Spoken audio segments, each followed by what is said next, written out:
Ćao drugari, dobrodošli u čudesan svet programiranja. Ovdje je sve moguće.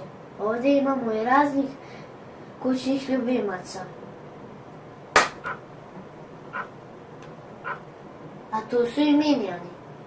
Kevin, Stuart i Bob.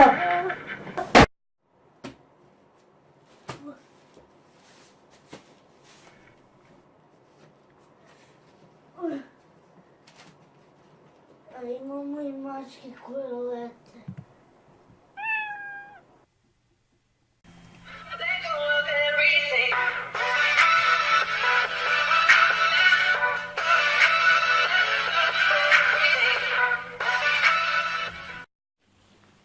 Ja sam Ilija Radović. Dobrodošli u video tutorial Čudesni svet programiranja. U ovom tutorialu pokušat ću da vam približim programiranje u Scratchu kao super zabavu.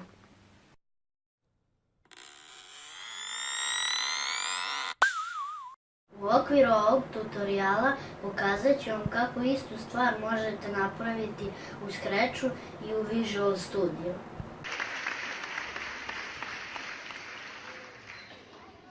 Svi programski jezici imaju bar 50% sličnih naredbi, samo što se različito zapisuju.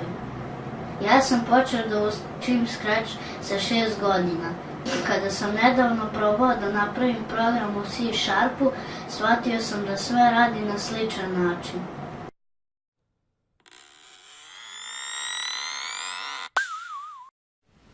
Pa tako i u Scratchu i u C Sharpu imate deklarisanje promenljivih, dodela početne vrednosti promenljivoj, promena vrednosti promenljive.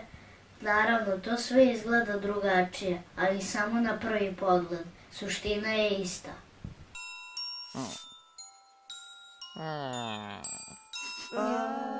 Da je ova priča dosadna. I meni je, ali ne dajte da vas obeshrabre. Scratch je prosto najzabavniji i najjednostavniji programski jezik.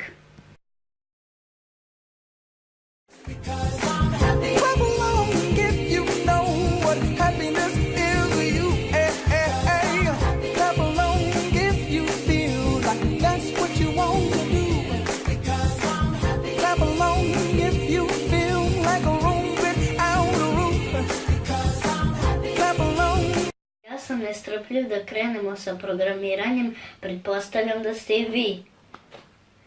Zato idemo odmah na sljedeću epizodu da se malo bolje upoznamo sa Scratchom. Oni koji su već radili sa Scratchom mogu slobodno da preskoče ovo i da počnu od epizode kretanje sprajtova.